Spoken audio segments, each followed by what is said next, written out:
Hey, happy Wednesday. Welcome to the Get Unstuck Midweek Motivation series. Yeah, is that what I'm going to call it? My grandmother always say, baby, when you get back on TV. And I was like, I keep telling her it's not TV. I was like, but you know what? If it's TV to her, that could be prophecy because she said a lot of things to me, and I'm looking at her like she don't quite get it. And then these things have come to pass. And then I remembered that when I was in high school, I actually wanted to be on TV. I actually went and shadowed at the local news station because I was like, I want to be a news anchor woman and all that stuff. So I don't know. So maybe this is the precursor to a TV show. Hope everybody is doing great today. It's Wednesday and a day that we are preparing for a storm. Our school district actually created a half day today and then an e-learning day for the students on tomorrow. So my prayers that everybody will stay safe and that we don't have any casualties for anyone that's in the path of the storm or any remnants of the storm.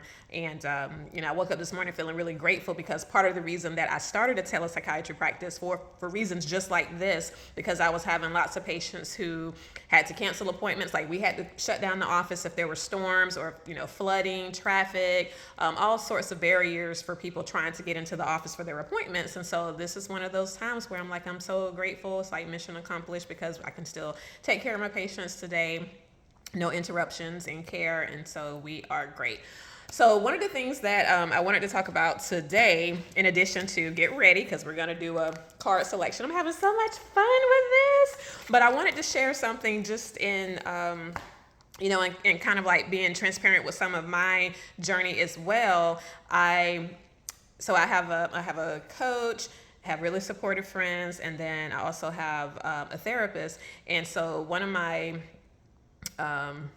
one thing that my coach said the last time that I met with her, she was like, you're just fabulous and you're great in all the things. And she was like, but you are not showing up as yourself 100%. She was like, you're still not. And she said, my challenge to you is to do that. And I guess my immediate response was kind of like, it was exciting because I was like, oh, and because I knew it was true. Like it wasn't anything like, well, why'd she say that? Yes, I am. And I was like, no, she's right. I'm still like a little bit reserved. The people who know me the most, like, know my energy, know my style. Like I love to dance, and like you at home, you might see me just like dancing around the house, singing, and I love that. But I think growing up and being, taught to, kind of assimilate and just, how to present yourself into the world so that you're taken seriously or that, people know that you're smart, like all of that stuff. Like all of us have things that we were taught or ways in which we were brought up that still sometimes can shape who we are today, and we're too close to it, right? I can't see it, it's too close to me. But if there were other people in your life who trust you and you trust them to give you information about yourself in love, then it can be very valuable and very freeing, very liberating.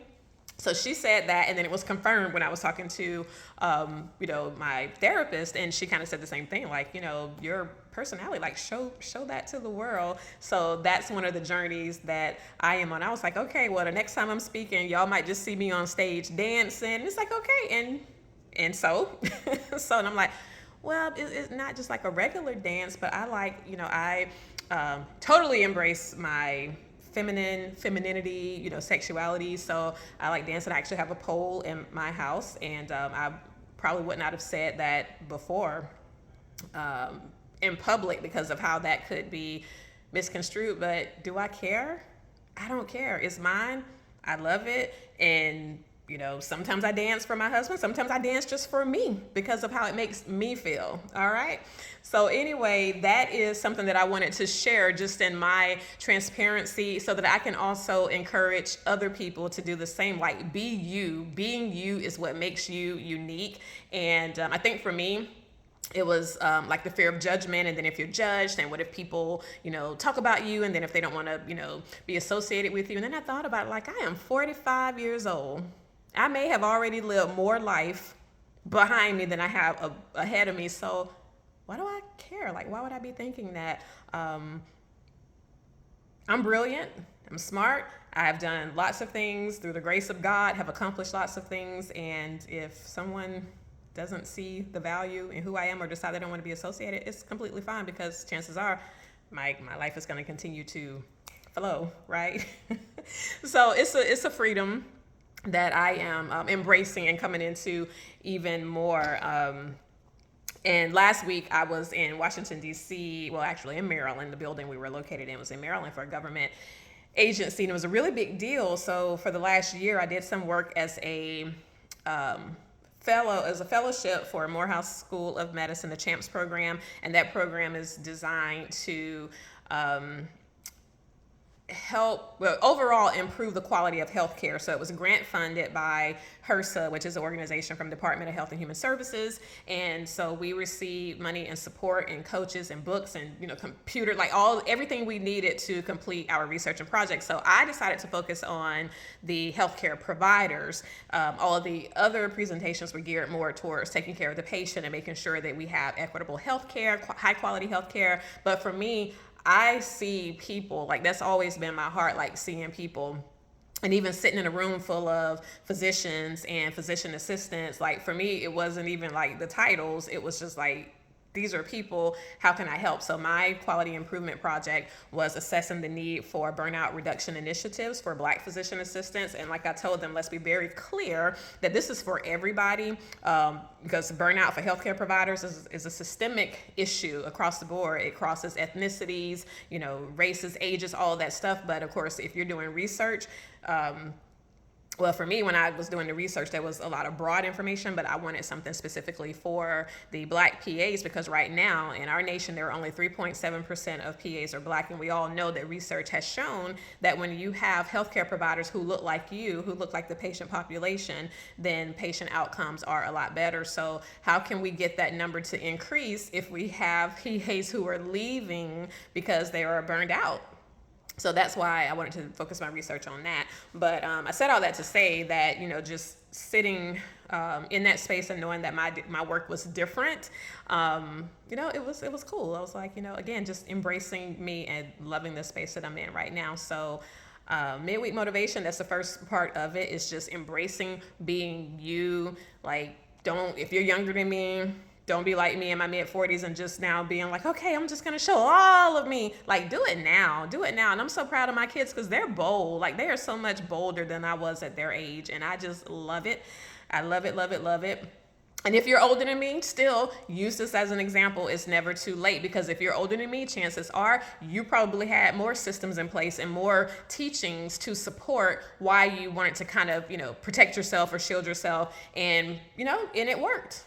It worked. We're not going to just say that, it was horrible. I mean, it did what it needed to do. It served its purpose. It got you where you are today, but get liberated now. Talk to me some more if you need some help with that, okay? All right. So the Get Unstuck card deck Inner Journey Edition. Again, I haven't officially launched, but my husband said, stop saying that because you almost sold your whole first order. You're about to order your second box to sell. So, okay, I have launched.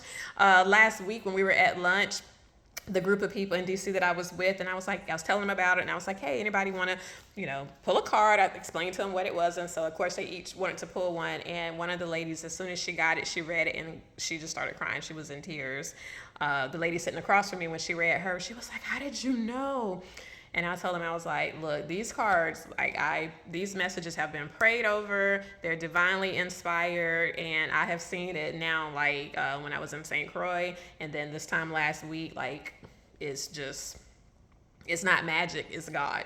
And I believe that God can speak in so many different ways to send you a message if he's wanting you to get it. Like, I pulled from my own deck, and the last 2 times I got the exact same card, 52 cards, and I kept getting the same one. So I was like, okay, I got it. So I'm having fun with it. So I figure, for my midweek motivations, let's do a reading. All right. Okay, so we'll just pick. All right, I'll pick. Shuffle one more time. All right, I'll pick this one. And this is an ask. So there's ask, act, and affirm. So this is an ask, so it's a question. The theme is clarity. Am I being called to start something new, or being called to be more present with my current assignments? That's deep. So the question again is for clarity. Am I being called to start something new, or being called to be more present with my current assignment? And what that card, for me, like the spirit in which it was written, is that sometimes we're in a place and we're feeling stuck, right? And so when you're feeling stuck, You want to move. You want to create an action to get unstuck, move beyond that place. And so a lot of times it's like, well, am I going to do something new to get out of this place? But sometimes it's not always to do something new. Sometimes it's to evaluate, maybe do some inner work to clear yourself out, to be more receptive to the place that you're in, because you may not be stuck after all, right? You may not be stuck. You may appear that you are stuck. So that's the question. And nobody can answer that question for you. It's usually not a question that can be, with the answer being generated like overnight. That's usually something that you ask, that you sit with, you pray about, maybe enlist the help of some professionals around you, whether it's a therapist, it's a coach, a teacher, a pastor, or somebody who can help you. But only you know the answer to that, and you need to quiet yourself down and listen to your soul to figure out, are you really being called to do something new, or are you being called to be more present with the assignment that your hands have already been given? And there's no right or wrong answer. Again, that's a message specifically for you. So I hope that on this midweek motivation, that if you hear that message and it resonates with you, that it'll start a thinking process, a heart process to help you get unstuck and create a life you don't have to escape. So so this is Wednesday. I'm feeling good. I will put my music on and dance a little bit, but actually it's time for me to start working. So I'm about to put on my coat and log in and start taking care of some people. And I am so blessed to be able to do what I'm doing. I saw something online the other day, and they said the Jetsons had it right. And it was a picture. Y'all remember the Jetsons? Meet George Jetson. And they used to do everything online. So they had a picture of the little boy. I think his name was Elroy. And the doctor was on the screen. And the little boy was, at home, and he was being seen. And so I thought about that. I was like, who would have thought, even when I was in PA school, who would have thought that I would have the ability to be at home and see patients, or better yet, to be anywhere in the world and see patients, because that was another part of why I wanted to start my practice, because I was traveling so much. And I was like, number one, it's hard for the patients to talk to somebody else, get established with somebody else if I'm not there. And number two, as an independent contractor, when I'm traveling and I'm not working, I'm not making money. So that was another reason that I wanted to have the ability to work remotely, because I knew traveling was just part of who I am, and I didn't want to be restricted based on where I am geographically, to be able to take care of my patients and to be able to make a living. So anyway, go be great. I love you all. Thanks for watching. If you rock with me for this long, I usually do not talk this long, but maybe that's part of my authenticity. Sharing more is going to involve some talking more, but I'm all for it. I'm ready. All right. See y'all later. Bye.